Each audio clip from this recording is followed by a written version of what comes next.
Welcome back to ED academy. तो I hope आप लोग सब ठीक होंगे और अच्छे से पढ़ाई कर रहे होंगे। तो हम लोग जैसे कि आज बात करने वाले हैं part 3 development chapter economics class 10th। पूरा थोड़ा सा रिकैप बता देती हूँ। डेवलपमेंट जो था हमारा किस कंटेक्स्ट में बात कर रहे हैं, कंट्री और कंट्री के जो पीपल्स हैं उनके बारे में हम लोग बात कर रहे हैं। सबके लिए जो डेवलपमेंट गोल होते हैं। उसके बाद सेकंड टॉपिक हमने देखा था इनकम एंड अदर गोल। तो सिर्फ इनकम के अलावा भी बहुत सारे गोल्स होते हैं। इनकम ही सिर्फ गोल्स नहीं होती है। उसके बारे में हमने लास्ट जो प्रीवियस वीडियो थे तो उसमें हम लोग बात करी थी। अगर अभी तक आपने वीडियोस को नहीं देखा है तो डिस्क्रिप्शन बॉक्स में जो लिंक पेस्ट की गई है वो प्रीवियस वीडियो की है, आप उसको चेक कर सकते हैं। ठीक है, आज हम लोग थर्ड टॉपिक स्टार्ट करने वाले हैं जिस टॉपिक का नाम है how to compare different countries और स्टेट्स। ठीक है, आप कैसे अलग अलग कंट्रीज को क्या करोगे, कंपेयर करोगे और स्टेट को कैसे कंपेयर कर सकते हो। देखो, हम लोग एक एग्जांपल मैं आपको देती हूँ कि जैसे क्लास में बहुत सारे स्टूडेंट है। सपोज आप क्लास में कितने स्टूडेंट है, 5 स्टूडेंट है। ठीक है, तो इन 5 स्टूडेंट को कंपेयर करना है तो हम कैसे कंपेयर करेंगे कि कौन इनमें से ज्यादा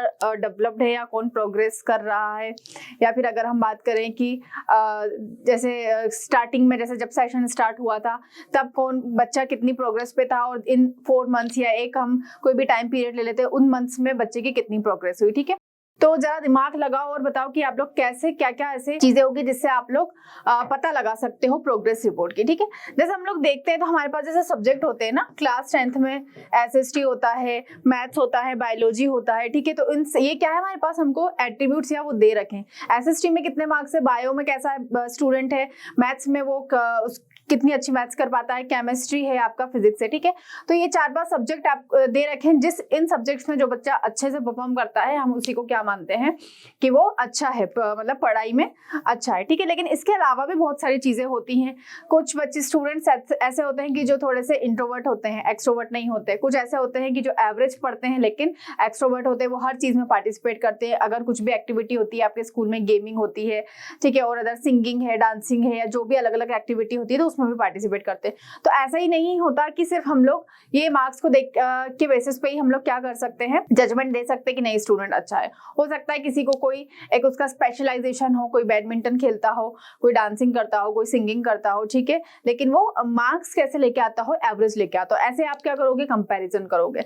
वैसे ही अब हम सवाल ये है कि हम लोग जो कंट्रीज होती है उसको कैसे हम लोग क्या करते हैं, कैसे आप लोग कंपेयर करोगे कंट्री को और स्टेट को। ठीक है, The criteria we may use to compare depend on the purpose of comparison। कौन कौन से क्राइटेरिया हम लोग यूज करते हैं और हम लोग पहला कैसे करते हैं, कंपैरिजन करके। ठीक है, लेकिन स्टूडेंट लाइफ या कॉलेज लाइफ में हमको किसी को भी किसी से कंपेयर नहीं करना चाहिए क्योंकि सबकी अलग अलग आइडेंटिटी होती है, सबका स्पेसिफिकेशन होता है। लेकिन यहाँ पर हम स्टेट और कंट्री को क्या करते हैं, depend the purpose of comparison. We use different criteria to choose a sport team, a music team, a debate team और team to organise a picnic. ये तो किसका एग्जाम्पल है, जैसे कि आप स्कूल में क्या कर रहे हो या कोचिंग क्लासेस में आप कंपैरिजन करो। यूजुअली वी टेक वन और more important characteristics of person and compare them based on this. अभी सब रामायण में आपको पहले ही सुना चुकी हूँ, थ्योरी बाद में आई कि आप कैसे कंपेयर कर सकते हो, अलग अलग कैरेक्टरिस्टिक्स से कंपेयर कर सकते हो पर्सन को। ठीक है, कि उसके अलग अलग कोई बहुत अच्छा एथलीट हो सकता है। ठीक है, कोई पढ़ाई में बहुत टॉपर हो सकता है, कोई आपका जैसे अगर हम देखें जो अलग बिजनेस करना चाहता हो, तो सारे सबके अलग अलग स्पेसिफिकेशन होता है। सबकी एक ना एक क्वालिटी तो होती है और एक वीकनेस भी होती है। For comparing countries their income is considered to be one of the most important attribute. सबसे पहले जब हम कंट्री की अगर बात करते हैं, ऑलरेडी जैसे कि हमने स्टूडेंट वाला एग्जांपल देखा, तो ऑलरेडी हम स्टडी में तो देखते ही, ऐसा नहीं कि वो बहुत अच्छा कर रहा है किसी भी गेम, कोई गेम खेल रहा है, सपोज वो बैडमिंटन खेलता है तो उसमें बहुत अच्छा कर रहा है लेकिन मार्क्स इतने भी नहीं ला पा रहा है कि वो पास हो पाए। ठीक है, तो यहाँ पर स्टडी हमारे पास मेन एट्रीब्यूट्स हैं, लेकिन दूसरे भी क्राइटेरिया, दूसरे भी एट्रीब्यूट्स हमने देखे। लेकिन ये है कि आप एवरेज पढ़ रहे हो, मिनिमम मार्क्स लेके आ रहे हो, लेकिन हाँ आप पास हो रहे हो और आप किसी दूसरी फील्ड में अच्छा कर रहे हो, तो ये भी बहुत अच्छी चीज होती है। वैसे ही कंट्रीज में भी हम दूसरी चीजें देखते हैं, लेकिन यहाँ पर इनकम जो होती है वो सबसे इंपॉर्टेंट एट्रीब्यूट्स होती है, किस कंट्री की कितनी इनकम होती है। जैसे हमारी इनकम होती है वैसे ही स्टेट की भी इनकम होती है और कंट्रीज की भी इनकम होती है। अब वो कैसे होती है, क्या होती है, ये मैं भी आपको आगे बताऊंगी। Greater income is considered to be one important goal. सबसे पहले देखेंगे कि ग्रेटर इनकम, ठीक है, whatever people like and should have they will be able to get with greater income. तो इसके अलावा देखते हैं कि हम लोग get what people like and should have they will be able to, वो कैसे एबल होते हैं ग्रेटर इनकम को अचीव करने में। चलो फिर कंपैरिजन ऑफ डिफरेंट कंट्रीज और स्टेट आप कैसे करेंगे। Comparison of country are particularly based on their income, the basic attribute. अभी हमने देख लिया इसको, मेन तो किस कंट्री या किस स्टेट की कितनी ज्यादा इनकम है। जैसे कि यूएसए का जो जीडीपी आता है या यूएसए का जो इनकम है, पर कैपिटा इनकम है, वो क्या है, इंडिया से ज्यादा है। जापान की ज्यादा है, इसलिए उसको डेवलप्ड कंट्री में कंसीडर किया जाता है। और अभी हम लोग कौन से फेज में चल रहे हैं, डेवलपिंग, यानी कि हम अभी डेवलप कर रहे हैं लेकिन पूरी तरीके से डेवलप्ड नहीं हुए हैं। Countries with higher income are more developed than those with less income. जिस कंट्री की ज्यादा इनकम होती है, ऑब्वियस सी बात है, वो मोर डेवलप्ड मानी जाती है। Here more income means more of things available that human needs, मतलब कि more income, जितनी ज्यादा इनकम उतनी ज्यादा, अभी आईफोन 13 है लेकिन और ज्यादा इनकम सैलरी बढ़ गई तो अब क्या चाहिए, आईफोन 15 चाहिए। तो ये सारी इच्छाएं कभी भी खत्म नहीं होती।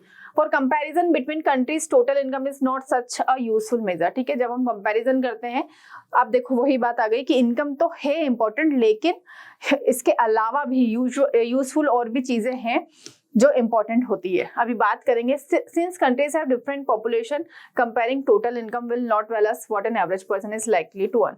अब क्या होता है ना कि देखो, यूएसए को हम एकदम इंडिया से कंपेयर नहीं कर सकते। क्यों नहीं कर सकते, क्योंकि यूएसए की जो पॉपुलेशन है, पॉपुलेशन एक बहुत बड़ा इंपॉर्टेंट फैक्टर होता है।